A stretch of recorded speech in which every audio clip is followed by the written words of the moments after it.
All right, ladies and gentlemen, now let's begin looking at some of the long-term and short-term causes of the French Revolution. This is the second lecture in our series, and we'll just jump right into it with some of the long-term causes of the political and economic troubles in France. Some long-term causes come into a few different categories. One, the influence of the American Revolution should not be downplayed. Remember, France participated in the American Revolution. They sent troops, they sent money. They were interested in American concepts of liberty.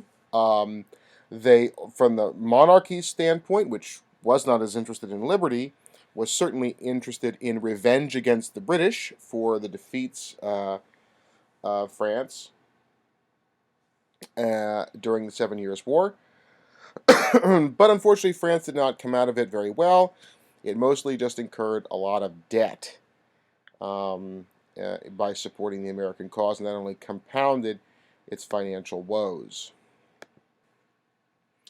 Another aspect of the long-term causes of the French Revolution were the Enlightenment critiques of French government. On one hand, we have the political theories of John Locke, the idea that government is there to protect certain rights of individuals, and like many social contract theorists, that governments are put in place because they possess in some way the consent of the governed. We find that in Locke. We find that in others. In Rousseau, again, another social contract theorist, consent of the governed, the will of the people, the general will that we find in Rousseau.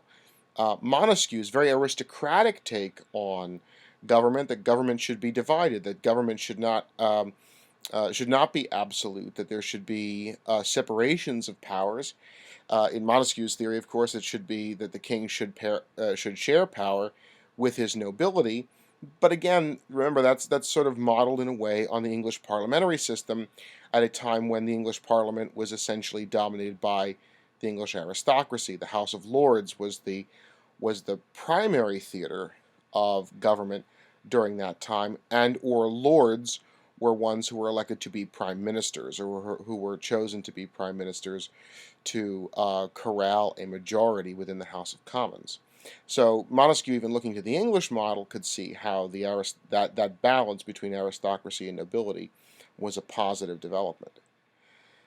The economic liberty theorists of the Enlightenment, the physiocrats, who had some commonality with the capitalist theories of Adam Smith. They actually begin to develop the laws of things like supply and demand, market forces, and so forth.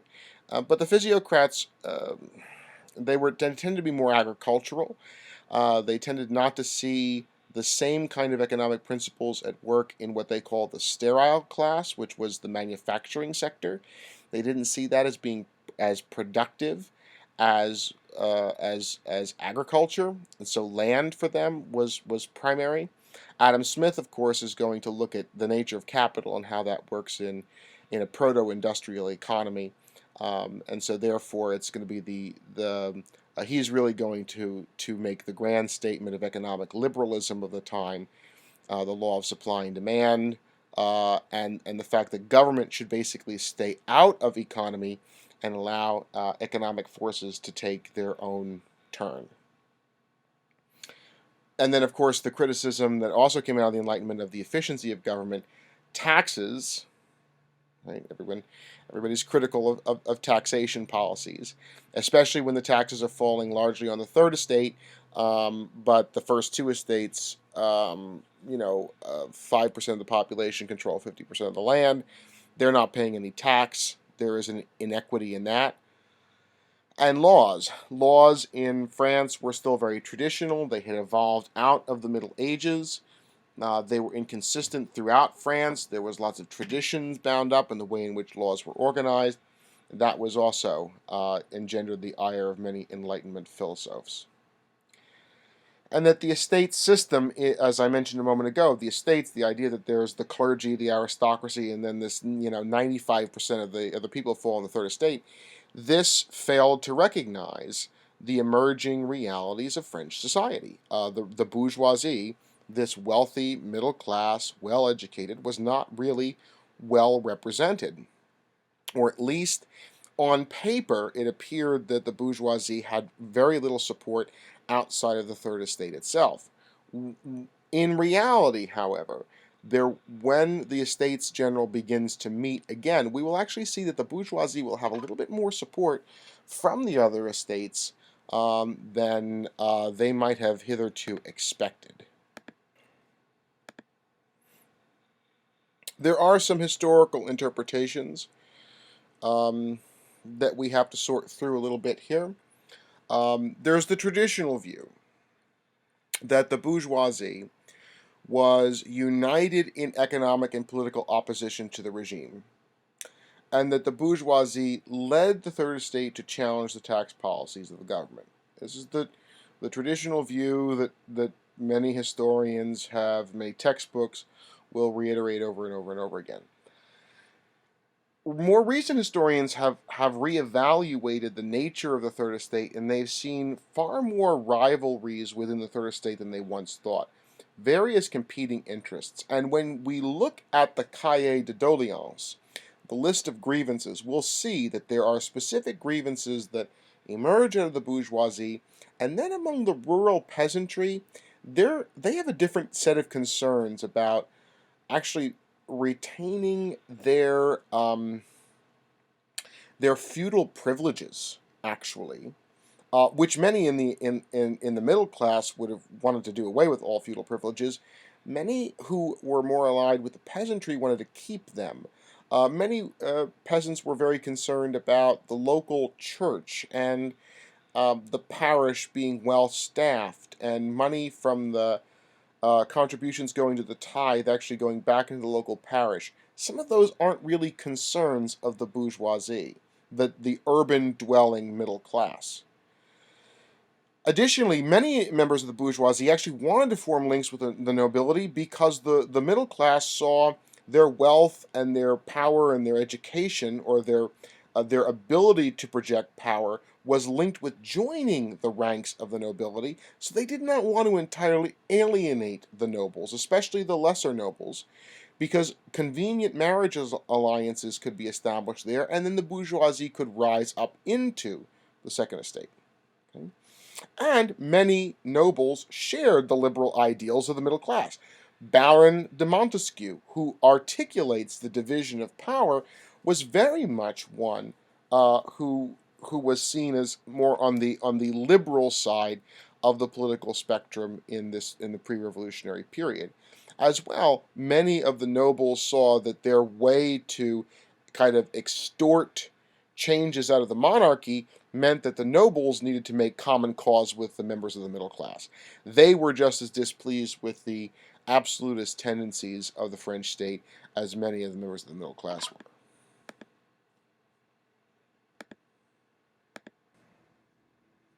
Now let's turn our attention to some more immediate causes. First and foremost is the debt crisis. By the 1780s, nearly half of French revenue went to debt service. Now, precisely does that mean? It means that the debt of France was generating such a huge interest payment that to pay the interest on the debt consumed half of the revenue, tax revenue, of the French state. Okay? So, in effect, the French government could pay half of its tax income every year and never actually pay down their debt. They would only actually pay the interest on it. Now, that's pretty impressive. If you think, let's say, that the median income in the United States around now is somewhere, that varies a lot, but one recent statistic I saw, household income was about $55,000 a year, is kind of middle class. Let's even say that's after taxes, which is high, but that would mean that about $25,000 a year would go to pay the interest on credit cards, or the interest on credit cards and mortgage payments. And that would only leave $25,000 a year, or $30,000 a year or so, for to pay everything else. And that's only your interest payment. So that must mean that there would be a debt that household incurred somewhere in the neighborhood of a credit card debt of over $100,000 in credit card debt. Okay, and just paying the interest payments on that consumes half of the household income. That's how we have to kind of think about this. This is a huge sum of money for a single household, or a single nation to incur. However, it's not quite as bad as the British or the Dutch did at the same time, because they were effectively the winners in the 7 Years' War, and they had to outspend the French. It's one of the reasons why the British enacted a tax policy in North America that got them into trouble with the colonists and precipitated the American Revolution. Okay? One of the things that could not happen, the government could not declare bankruptcy again. If the French government declared bankruptcy, as it had several times over the course of the 18th century, confidence in the French economy and the French currency would be absolutely shaken, and as a result of that, no one would ever want to loan the French government any money, and the French would not be able to meet its expenditures, and to keep on a kind of constant arms race, competitive footing with the British. And so bankruptcy was not an option. The French budget would collapse if they had declared a bankruptcy.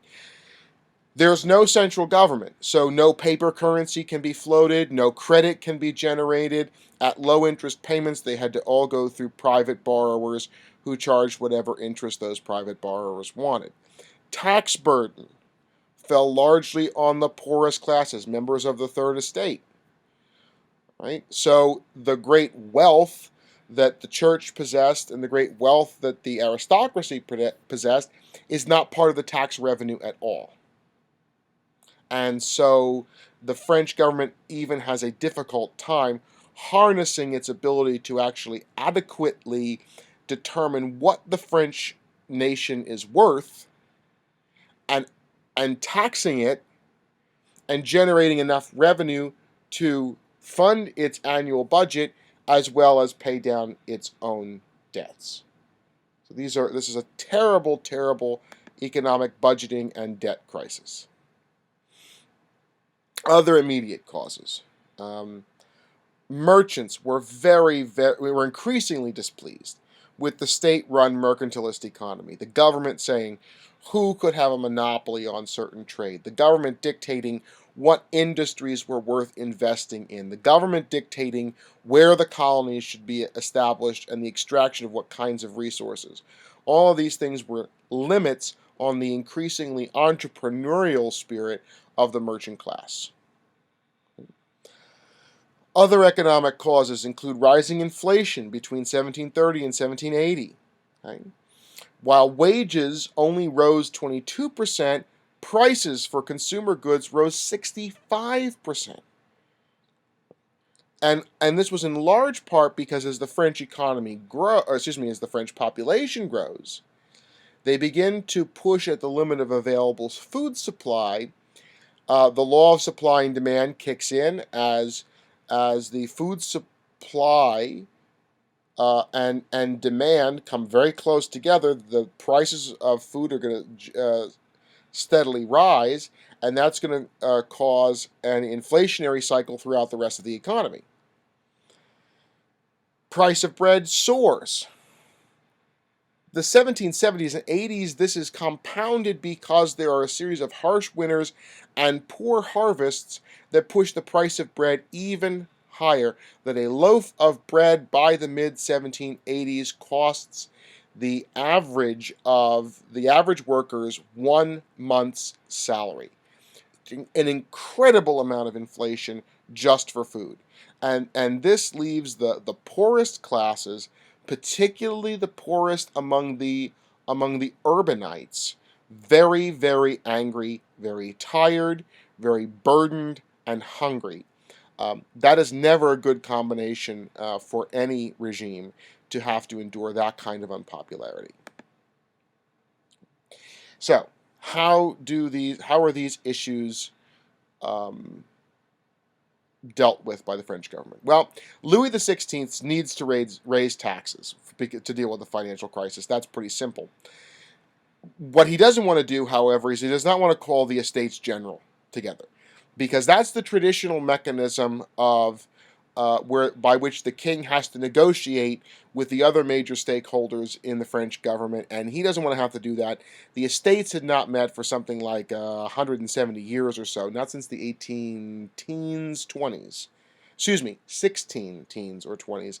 Under the reign of Louis XIII, had the estates met. And that was only the second meeting ever of the Estates General. The first meeting in the 14th century was the only other prior time. So since the early 14th century, the Estates General had only met twice. This is not something a French monarch wants to have to deal with. So some of his ministers suggest that he sort of go around this and call for an informal group of notable statesmen who could give cover to the monarch, essentially. People who could basically sign on the dotted line and say, yes, we think this is a good idea. This would deflect criticism away from the king, and these notable people would actually end up taking the fall for it. And eventually the notables saw this deal for what it was.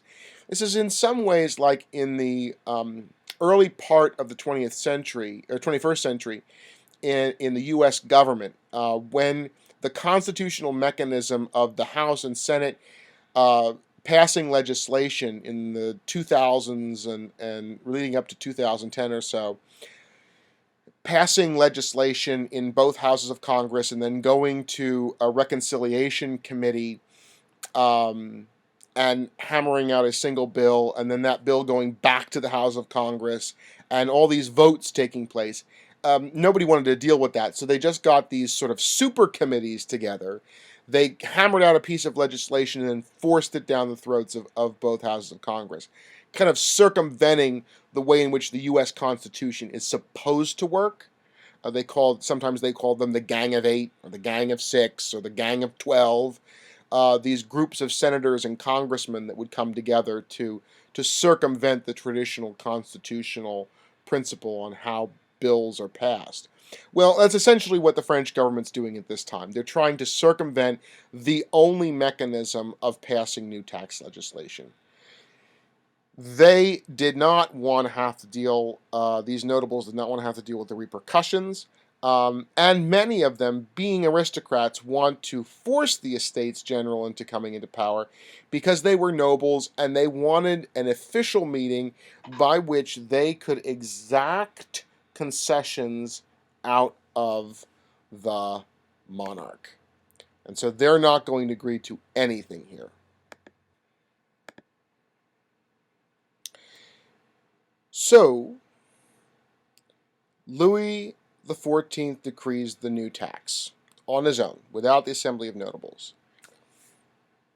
The Paris Parliament, which we talked about in an earlier lecture, the Paris Parliament blocks the move, says, no, the king cannot do this. The Paris Parliament hopes. Now, the Paris Parliament cannot pass its own legislation. It's only a judicial court. It can only rule on whether a king's move is legal or not. It rules that it is illegal. And they hope that the king will be forced to call the Estates General, thus ending in a power sharing with the nobles. Remember, the people who are on the Paris Parliament are also members of the nobility. So, in the summer of 1788, under the advice of one of his chief ministers, Jacques Necker, Louis XVI reluctantly calls a meeting of the Estates General for the following spring. So he's going to do it. And he's going to require the delegates carefully study the issue and bring recommendations to a meeting at Versailles, the estate of the French monarchy outside of Paris.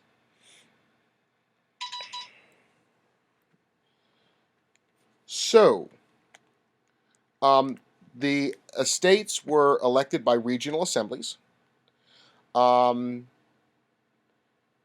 so regional assemblies met. They were chosen by the local, sort of by the local populace. Um, they then elected among themselves delegates, and then those delegates went to sit at Versailles. They bring with them the list of grievances. Among those list of grievances are that France should have a constitution, that liberties should be guaranteed by law, that the clergy should be improved, that there should be the abolition of internal trade barriers, that protections should be made for local peasants, their erosion of their feudal dues, and so forth. So there's each department of France, each region of France has these lists of grievances that they bring with them, and they are then going to be voiced in the assembly hall.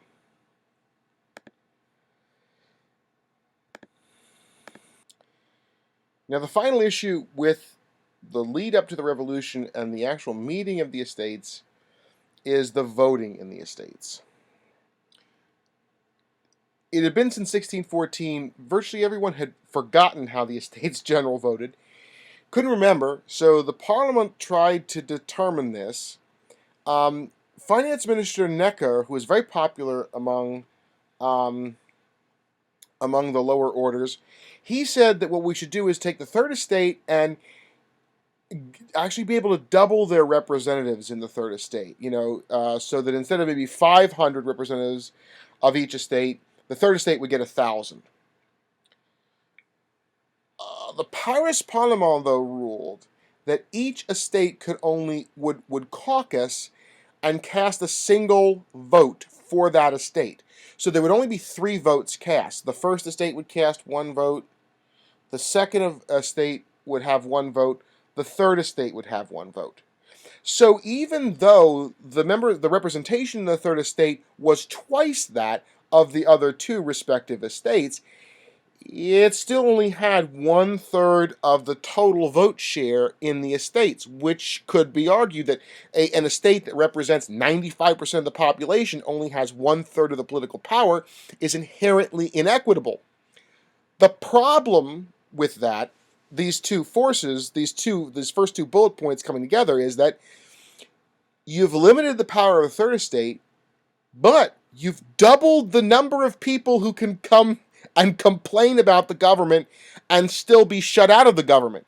So really, these 2 factors are absolutely disastrous for the government. Why you would want to have that many people come and complain about the government and only have 1/3 of the voice in that government is beyond me, but it was an attempt to appease them. It only incensed the members of the third estate more. The Parlement in Paris thought that by organizing the vote, by ruling that the vote take place by estate and not by individual, that this would lead to the dominance of the first and second estates and would lead to that the church would ally with the nobility, and this would lead to the aristocratic resurgence that the nobles and the parlements wanted. The members of the third estate, on the other hand, were furious, and all the meetings soon deadlocked.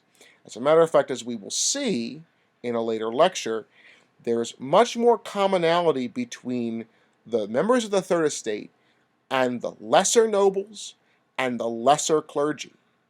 And so really what ends up happening is those first 2 estates do not behave as was assumed, triggering an aristocratic revolution against the monarchy, turning back the clocks to an earlier time when the king shared power with his nobles. Instead, it will lead to a liberal revolution that will eventually create a constitutional monarchy and eventually a republic.